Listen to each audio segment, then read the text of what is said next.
O level سے اسرائیل فلسطین موضوع نکالنے کا اعتراف، نئی نسل کو اسرائیل نواز بنانے کی کوشش۔ کیمبرج اسسمنٹ انٹرنیشنل ایجوکیشن نے تاریخ کے نصاب سے اسرائیل فلسطین اور خلیج کے واقعات کے موضوع پر 2 اہم اسباق خارج کرنے کا بالواسطہ اعتراف کرتے ہوئے کہا ہے کہ کیمبرج انٹرنیشنل وقتاً فوقتاً اپنے نصاب کا جائزہ لیتا ہے اور موجودہ معلومات کی بنیاد پر اپ ڈیٹس اور تبدیلیاں شامل کرنے کا مقصد رکھتا ہے، چونکہ یہ مضمون عالمگیر نوعیت کا ہے اور پاکستان میں یہ مضمون طلبہ کے لیے اختیاری حیثیت کا حامل ہے، نہ کہ لازمی، لہٰذا متعلقہ مواد خارج کرنے سے کوئی فرق نہیں پڑے گا۔ بیان میں کہا گیا کہ پاکستان میں جو مضامین لازمی ہیں ان میں کیمبرج سسٹم کی جانب سے اس بات کو یقینی بنایا گیا ہے کہ نصاب کا مواد ملک کے قومی کریکولم کے عین مطابق ہو۔ کیمبرج کی جانب سے جاری کی جانے والی یہ وضاحت واضح طور پر اس نمائندے کی خبر کی تصدیق کرتی ہے کہ ہسٹری مضمون سے اسرائیل فلسطین اور خلیج کے واقعات کے موضوع پر 2 اہم اسباق خارج کیے جا چکے ہیں اور ادارے کی جانب سے اس کی کوئی وضاحت پیش نہیں کی گئی کہ ایسا کیوں کیا گیا ہے۔ کیمبرج سسٹم کے اس اقدام کی وجہ سے ہسٹری بطور اختیاری مضمون پڑھنے والے او لیول کے طلبہ کو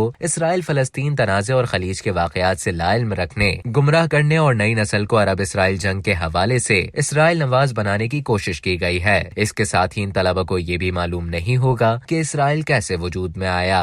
اب تک کے لیے اتنا ہی۔ مزید خبروں اور نیوز اپڈیٹس کے لیے ڈیلی جنگ کے YouTube چینل کو سبسکرائب کریں اور فیس بک کے پیج کو لائک کرنا نہ بھولیں۔